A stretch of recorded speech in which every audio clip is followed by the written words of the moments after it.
El otro día mi esposo y yo tratamos de salir para la iglesia, pero había una tormenta tan fuerte que no pudimos. La lluvia torrencial y el viento feroz lo hacían demasiado peligroso. Solo podíamos sentarnos y esperar a que la tormenta amainara lo suficiente como para continuar según lo planeado. Sin embargo, por el momento, nos quedamos atrapados. Las tormentas hacen eso. Como dice el diccionario de Oxford, una tormenta es un disturbio violento de la atmósfera, con fuertes vientos y por lo general lluvia, truenos, relámpagos o nieve. Estoy segura de que todos nos hemos enfrentado a algún tipo de tormenta en la vida, algún disturbio violento, que lo pone todo patas arriba, como la pérdida de un trabajo, una casa o un ser querido, un diagnóstico médico difícil, un accidente, una relación rota. Hay tantas situaciones diferentes que podríamos clasificar como tormentas. Tantas situaciones que pueden traer miedo, ansiedad, impotencia, confusión, ira, depresión, incertidumbre abrumadora y más. En medio de estas tormentas, a pesar de nuestras circunstancias, podemos tener paz. Y de hecho, ya hice un video titulado Paz en la tormenta.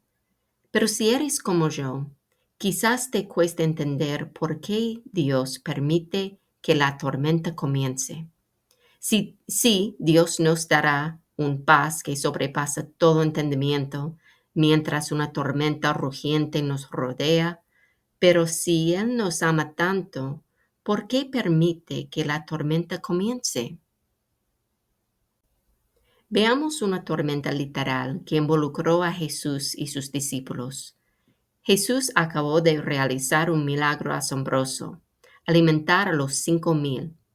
Esa noche envió a los discípulos delante de él a través del mar de Galilea, mientras él se quedaba para despedir a la multitud y luego pasar un tiempo a solas en oración.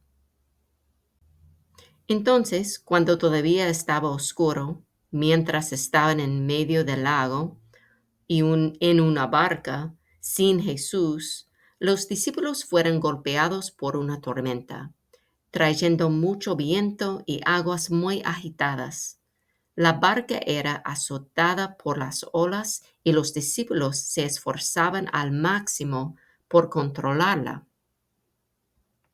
Bueno, ahora empezamos a leer la historia en Mateo capítulo 14, versículos 25 a 29, que dice: En la madrugada Jesús se acercó a ellos caminando sobre el lago. Cuando los discípulos lo vieron caminando sobre el agua, quedaron aterrados. Es un fantasma, dijeron, y llenos de miedo comenzaron a gritar. Pero Jesús dijo enseguida: Cálmense, soy yo, no tengan miedo. Señor, si eres tú, respondió Pedro, mándame que vaya a ti sobre el agua. Ven, dijo Jesús.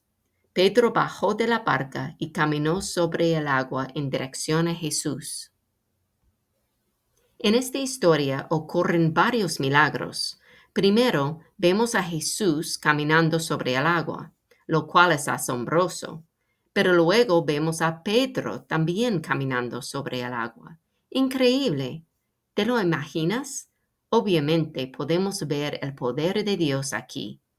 Pero ¿qué pasa después? Empezando de nuevo con la historia, en el versículo 30 dice: Pero al sentir el viento fuerte, tuvo miedo y comenzó a hundirse. Entonces gritó: Señor, sálvame. Enseguida Jesús le tendió la mano y sujetándolo lo reprendió: Hombre de poca fe, ¿por qué dudaste? Cuando subieron a la barca, el viento se calmó. Pedro está experimentando este milagro asombroso, una experiencia increíble, pero luego quita sus ojos de Jesús y su poder, el poder que Pedro necesita para poder caminar sobre el agua, y mira el viento. Y en ese momento comienza a hundirse. Me parece interesante que Jesús no calma la tormenta hasta que están en la barca. Pedro camina sobre el agua, se asusta y empieza a hundirse. Pero Jesús no calma la tormenta hasta que Pedro experimenta una situación aterradora.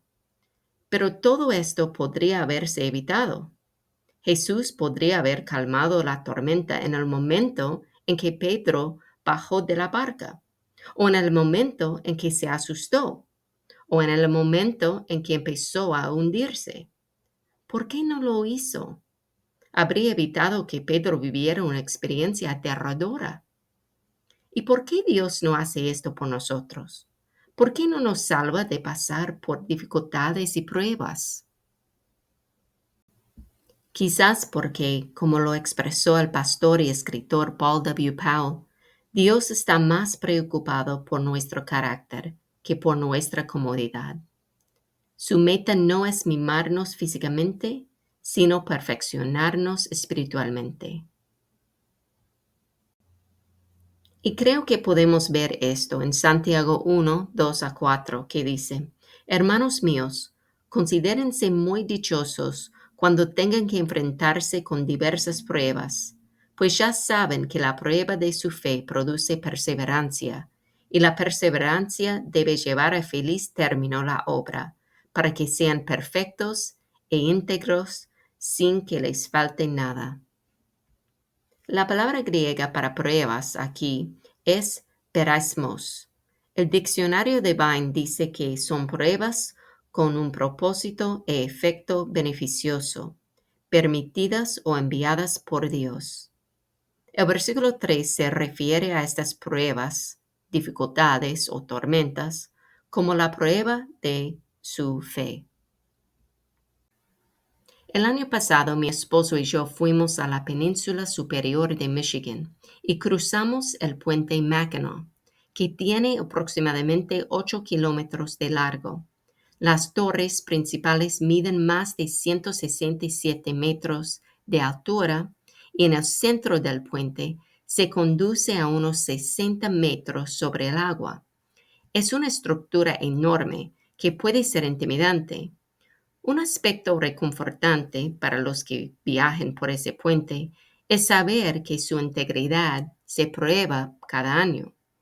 Una falla en un puente puede ser catastrófica, así que es necesario evaluarla periódicamente.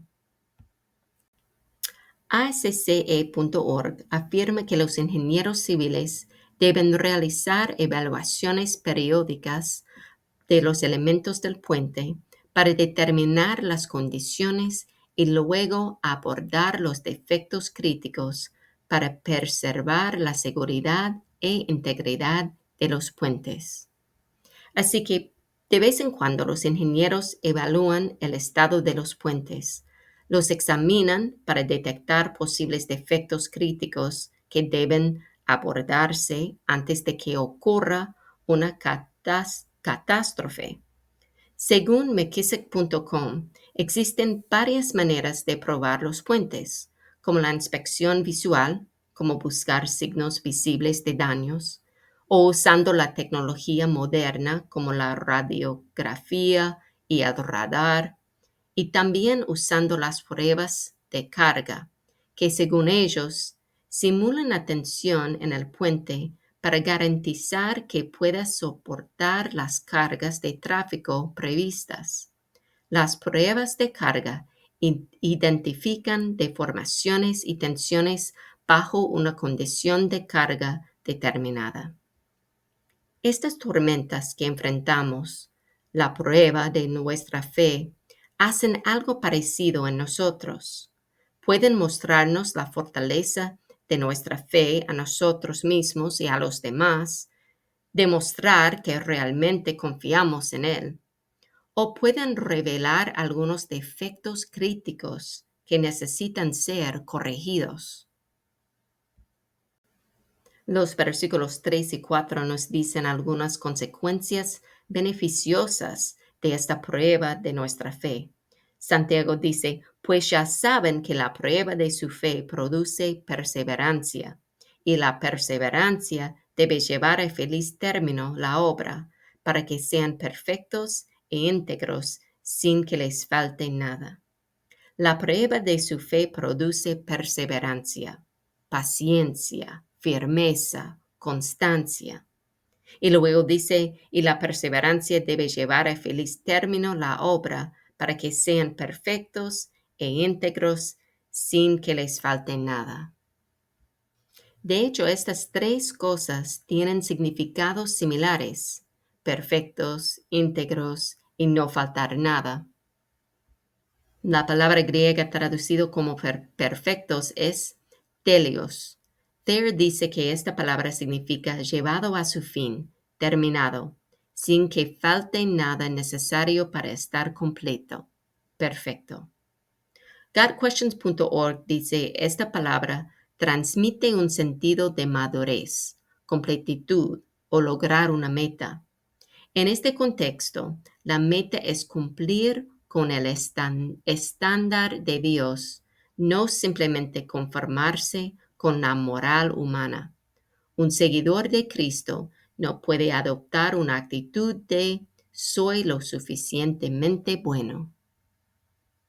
La segunda palabra, holokleros, que traducimos como íntegros, es un sinónimo de teleos, que según Thayer significa completo en todas sus partes, sin ninguna parte faltante o defectuosa, completo, entero, perfecto, íntegro, sin que les falte nada.